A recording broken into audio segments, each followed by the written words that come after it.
नमस्कार। जय श्री कृष्णा। आज हम सुनेंगे भगवान श्री जगन्नाथ जी के अनन्य भक्त बंधु मोहंती जी की कहानी। उड़ीसा के एक गांव में बंधु मोहंती नाम के व्यक्ति रहते थे। वे बहुत ही गरीब थे और केवल भिक्षा मांगकर अपना व परिवार का पोषण करते थे। वे नित्य सत्संग के लिए जाया करते थे और इससे इनके मन में संकल्प बना कि जीवन का एकमात्र उद्देश्य भगवत प्राप्ति करना है। इसलिए ये भिक्षा को भी ज़्यादा महत्व नहीं देते थे। बस पेट भरने के लिए 2-4 घरों से भिक्षा का प्रयास करते। यदि ना मिले तो उपवास कर लेते और एकांत में खूब नाम कीर्तन करते। उन्होंने अपनी पत्नी को भी जीवन का परम लाभ समझाते हुए अपने साथ नाम कीर्तन करने को कहा। अब दोनों पति पत्नी साथ में भजन करने लगे। बंधु के हृदय में विकलता आने लगी कि अब मुझे भगवान जरूर मिलेंगे। अब उन्हें किसी परिवार, मित्र, संबंधी आदि से मिलना अच्छा नहीं लगता था। उनकी हालत बहुत दयनीय थी। उनके पास बिल्कुल भी धन नहीं था और भिक्षा से भी कभी कभी ही अन्न मिलता था। उनके पास पहनने को फटे पुराने कपड़े सिर्फ शरीर पर बचे थे। जब कई दिनों तक भोजन नहीं मिला तो उन्होंने अपनी पत्नी से कहा कि यदि तुम साथ दो तो हम मेरे एक मित्र के पास जा सकते हैं।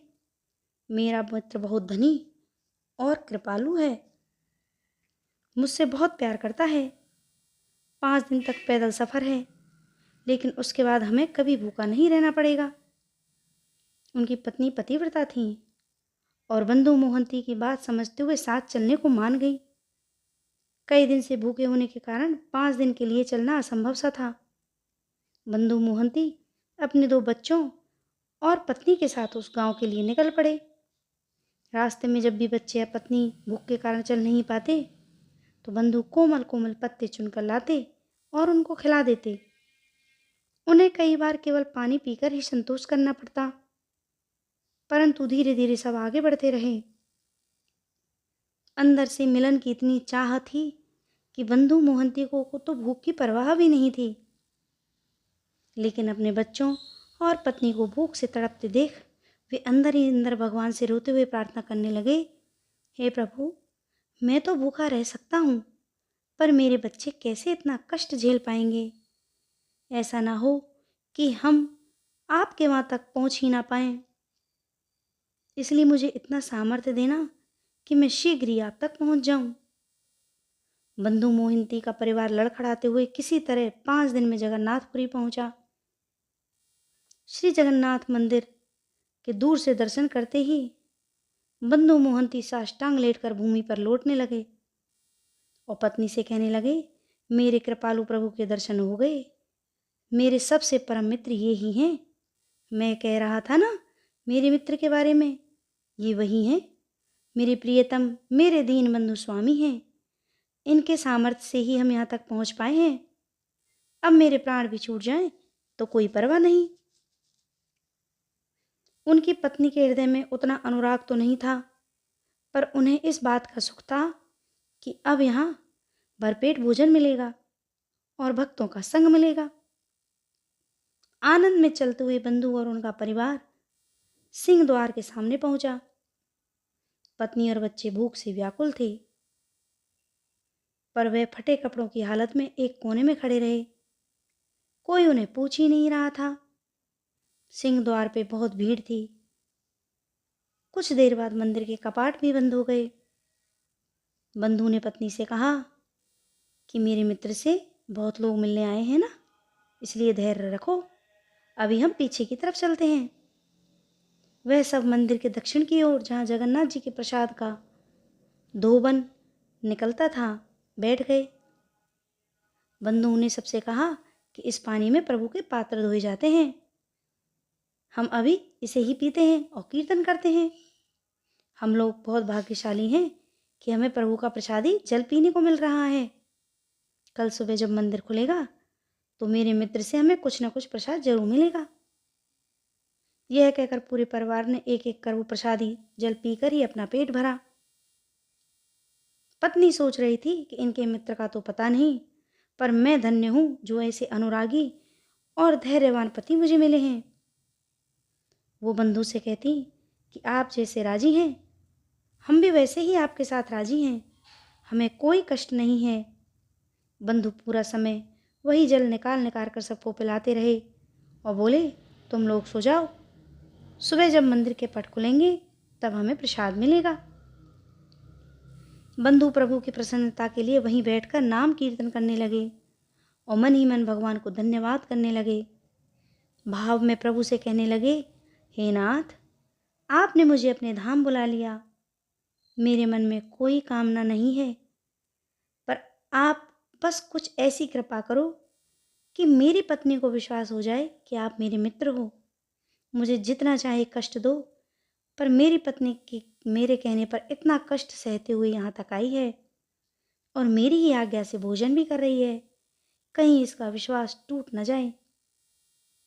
जगन्नाथ जी के मंदिर में भंडार गृह होता है, जहाँ कई कई दिनों तक प्रसाद रहता है। उस भंडार गृह पर रात में ताला लगा दिया जाता है। भगवान वहां से एक थाल में सुंदर भोजन सजाकर मंदिर के बाहर लाए और फिर वो एक ब्राह्मण के वेश में खड़े होकर आवाज देने लगे, बंधु मोहंती नाम का कोई भक्त आया है क्या? देखो, भगवान ने तुम्हारे लिए प्रसाद भेजा है। रात्रि में बंधु और उसका परिवार वहीं सो रहे थे।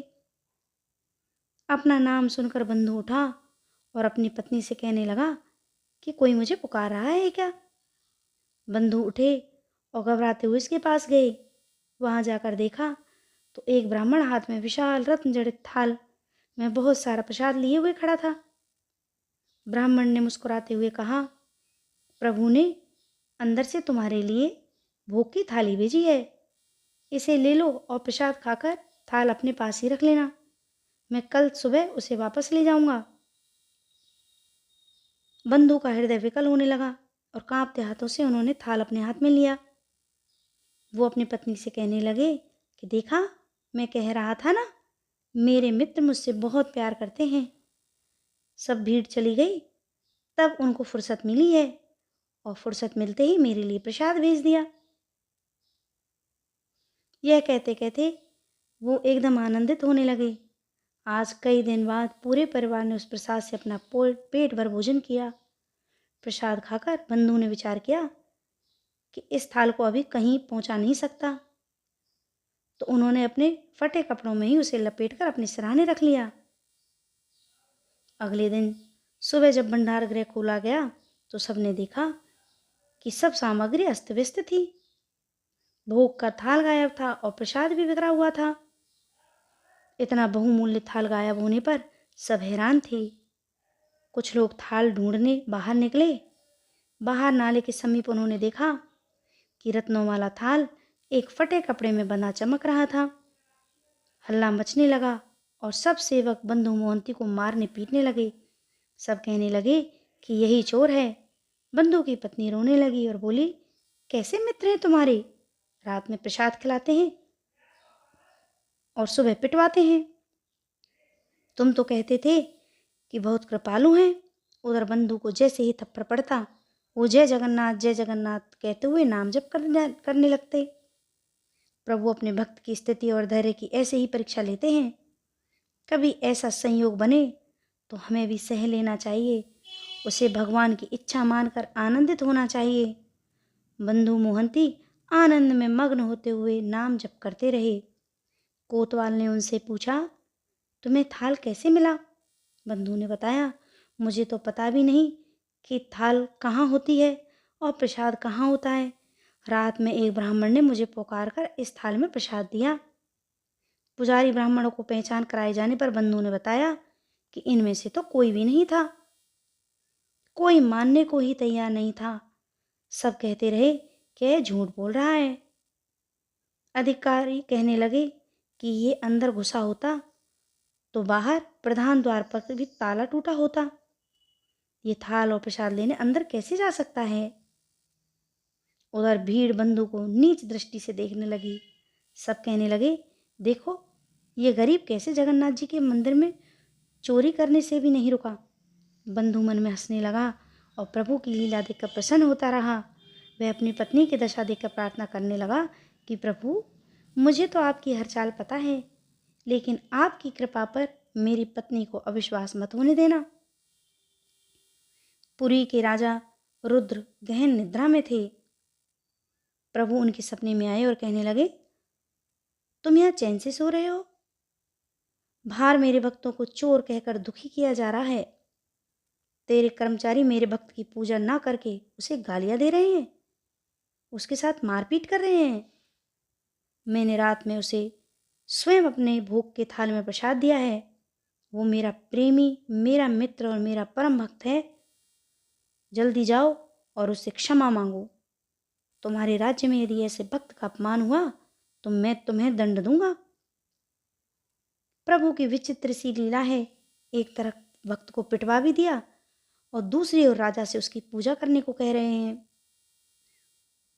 प्रताप रुद्र जी को आज्ञा करते हुए प्रभु कहने लगे, मेरा आदेश है कि आज से मेरे मंदिर के संपूर्ण हिसाब किताब का अधिकारी वही होगा। उसके दस्तखत से ही पूरे मंदिर की व्यवस्था चलेगी। यह कहकर भगवान अंतर्ध्यान हो गए। राजा तत्काल मंदिर की ओर भागे। वहां पहुंचते ही उन्होंने बंधु मोहंती को साष्टांग प्रणाम किया और हृदय से लगाकर उनसे क्षमा मांगने लगे। सबके सामने उन्होंने घोषणा कर दी कि जगन्नाथ जी का सीधा आदेश है, आज से मंदिर का पूर्ण अधिकारी यही होगा। इसी के दस्तखत से मंदिर की सब व्यवस्था चलेगी। बंधु वहीं अपने फटे पुराने कपड़ों में हाथ जोड़कर दैन्य भाव से खड़े रहे। राजा ने उनसे कहा कि प्रभु ने जो आदेश दिया है, कृपया कर उसे स्वीकार करो।